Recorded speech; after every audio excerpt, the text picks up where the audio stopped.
అందరికీ నమస్కారం. నేను మీ హరిప్రియ.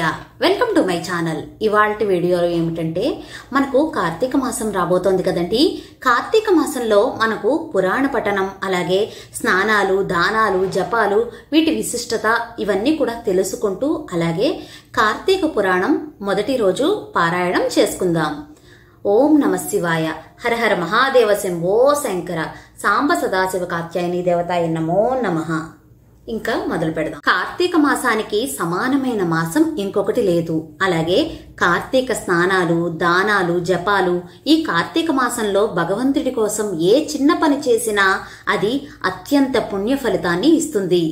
ఈ కార్తీక మాసంలో ఎంతో విశేషమైనటువంటి ఈ కార్తీక మాసంలో తప్పకుండా వినవలసినటువంటి ఈ కార్తీక పురాణాన్ని ఇప్పుడు తెలుసుకుందాం. కార్తీక పురాణం 1వ అధ్యాయం. వశిష్ఠ మహాముని జనక మహారాజు కార్తీక మాస విశిష్టతను వివరించడం. మహాజ్ఞాని సంపన్నుడు తపోనిష్ఠులైన మునులకు నిలయం పుణ్యప్రదమైన నైమసారణ్యం.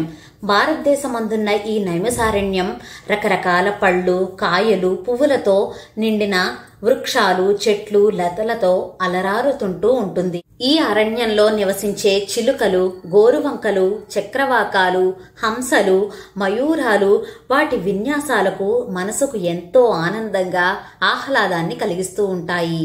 దానికి తోడు సహజ వైరాన్ని కలిగినటువంటి పశుపక్షాదులు, మృగాలు కూడా సహజ వైరాన్ని వదిలిపెట్టి పరస్పరం స్నేహానురాగాలతో కనిపిస్తాయి. అవ్వడానికి అరణ్యమైన యజ్ఞ యాగాది క్రతువులతో, పురాణ ఇతిహాస ప్రవచనాలతోనూ, వేదాంగాది చర్చలతో నిండి పరమ పవిత్రమైన భూలోకంలోనే స్వర్గలోకమేమో అనిపిస్తూ ఉంటుంది. అంతటి మహోన్నతమైన ఋషి వాటికలో సుప్రసిద్ధమైనటువంటి వాడు సూత మహాముని.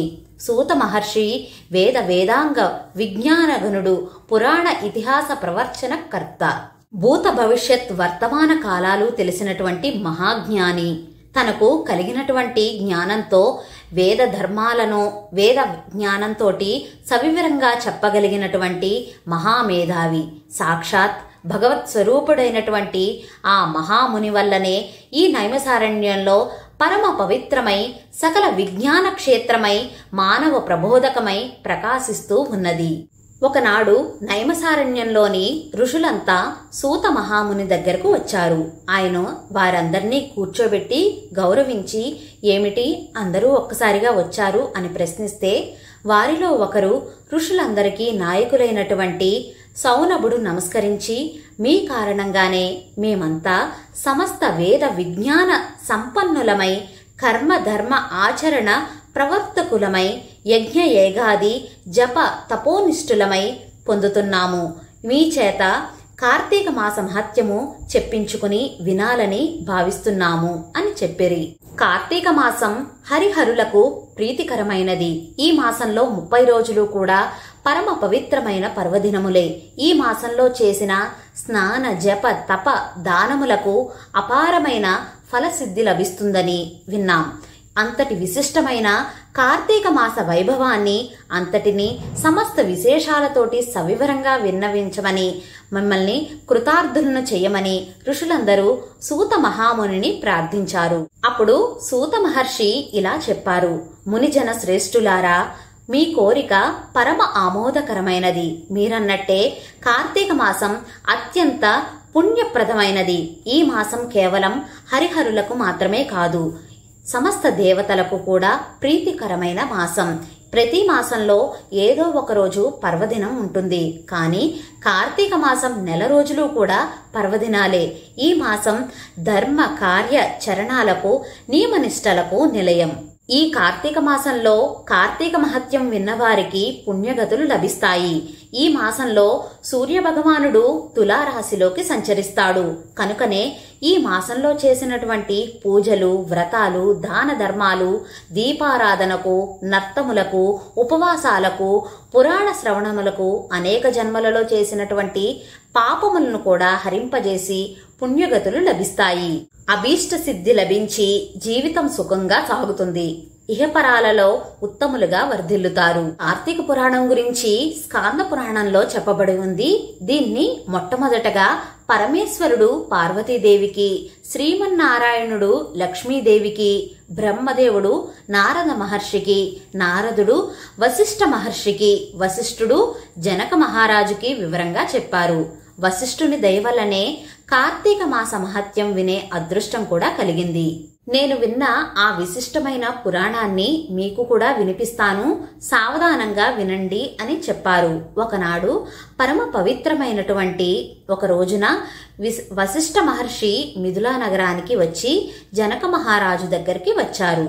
రాజర్షి అయిన జనకుడు వశిష్ఠ మహర్షిని సగౌరవంగా సముచితంగా మర్యాదలు చేసి ఏ కారణంగా ఇక్కడకు వచ్చారు స్వామి అని అడిగారు. వశిష్ఠ మహాముని ఏమి చెప్పారంటే, సిద్ధాశ్రమంలో యాగం చేయాలని సంకల్పించాను, యాగానికి నీ సహాయం అడుగుదామని వచ్చాను అని చెప్పారు. దానికి జనక మహర్షి ఏమన్నారంటే, మీ యాగానికి కావలసినటువంటి ధనాన్ని, అనేక విధాలైన సహాయాన్ని మీ కోరికను అనుసరించి సమర్పిస్తాను. నాకు నా సంపదలకు అంతకు మించిన ప్రయోజనం ఏమీ లేదు. జనక మహర్షి సవినయంగా ఒప్పుకున్నారు. నాకు చాలా కాలం నుండి ధర్మార్థ కామ మోక్ష సర్వపాప హరణమైనటువంటి కార్తీక మాస మహత్యాన్ని వినాలని కోరిక కనుక నా యందు అనుగ్రహం ఉంచి కార్తీక పురాణాన్ని వినిపించి నన్ను కృతార్థుణ్ణి చెయ్యమని ప్రార్థించారు. విశ్వశ్రేయస్సు కోరుకునే వారికి, భక్తి కలిగిన వారికి ఇటువంటి కోరికలు కలగడం సహజమే. ఈ విధమైనటువంటి కార్తీక మాసం 30 రోజులు కూడా పుణ్యప్రదమైనవి. ఈ మాసంలో చేసే దానాలు, ధర్మాలు, జపాలు అనంతమైన పుణ్య ఫలితాన్ని లభిస్తాయి. కానీ ఈ మాసంలో ఆచరించవలసిన విధి విధానాల గురించి, ఈ మాస మహత్యాన్ని గురించి స్కాంద పద్మ పురాణాల్లో 2 పురాణాల్లో కూడా వివరించి విశేషంగా చెప్పాయి. ఈ కార్తీక మాసంలో సూర్యోదయ కాలం కంటే ముందుగా చేసే స్నానములు పరమ పుణ్యప్రదములు.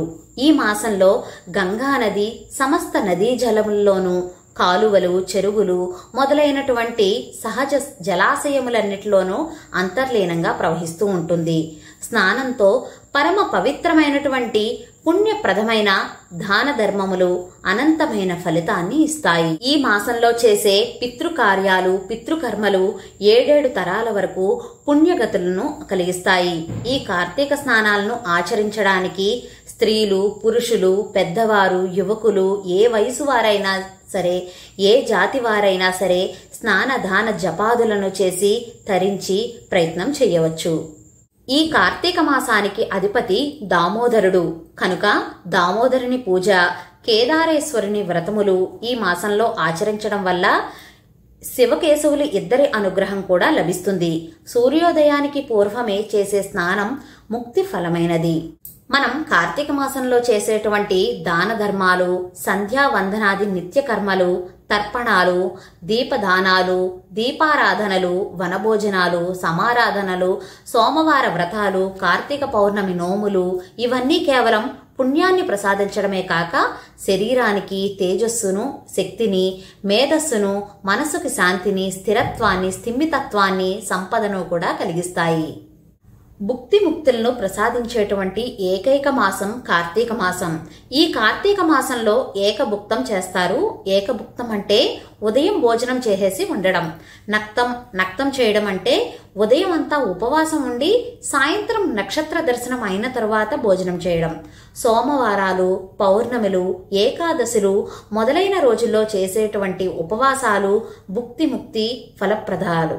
ఈ కార్తీక మాసంలో వారంతట వారుగా వండుకోకుండా ఎవరైనా పెట్టినది భుజించడం కూడా ఒక ఉపవాసం కిందకే లెక్క వస్తుంది. తర్వాత నిత్య జపం, తపం, పురాణ పఠనం లేదా పురాణ శ్రవణం, దీపారాధన చేయడం, క్షేత్ర సందర్శనం చేయడం మొదలైన వాటన్నిటిని కూడా భక్తి శ్రద్ధలతో చేయడం ఆయురారోగ్యదాయకం కాక మోక్షకారకం కూడా. ఈ రకంగా ఎవరికి ఏది కుదిరితే అది, అంటే ఏ అవకాశం ఉంటే ఆ అవకాశం ప్రకారంగా అత్యంత పుణ్యాన్ని కలుగజేసేటువంటి సంవత్సరానికి ఒక్కసారే వచ్చేటువంటి ఈ నెల రోజులు కూడా ఏదో ఒక రోజు, అంటే 4 సోమవారాలైనా, ఏకాదశులు, పౌర్ణములు కనీసం పొద్దున్న లేచి స్నానం చేయడం, దీపారాధన చేసుకోవడం, దేవాలయాలను సందర్శించడం, ఆకాశ దీపాన్ని దర్శనం చేసుకోవడం, జ్వాలాతోరణాన్ని దర్శనం చేసుకోవడం, ఏదో ఒక పుణ్యకార్యం చేయగలిగితే దీపదానం చేయడం, బ్రాహ్మణులకు ఆహార దానాన్ని చేయడం, భోజనం పెట్టడం ఏదైనా చేసినా కూడా ఈ కార్తీక మాసంలో అద్భుతమైన ఫలితాలను కలిగిస్తాయి. ఇదంతా కూడా వశిష్ఠ మహాముని జనక మహారాజుకు వివరించారు. అంటే కార్తీక మాసంలో వచ్చే దాన ధర్మాలు ఏ విధంగా చేయాలి, పుణ్యాన్ని ఎలా సంపాదించుకోవాలి అనే పూర్తి వివరాలన్నీ కూడా వశిష్ఠ మహాముని జనక మహారాజుకు సవివరంగా వివరించారు. దీనితో కార్తీక మాసంలో మొదటి రోజు పారాయణం అనేది ముగిసింది. రేపు రెండవ రోజు పారాయణం చేసుకుందాం. ఇవాల్టి వీడియో మీకు నచ్చితే please like, share, subscribe to my channel. మరో సరికొత్త వీడియోతో మళ్ళీ కలుస్తాను. నేను మీ Haripriya. Thank you for watching. సర్వే జనా సుఖినో భవంతు. స్వస్తి.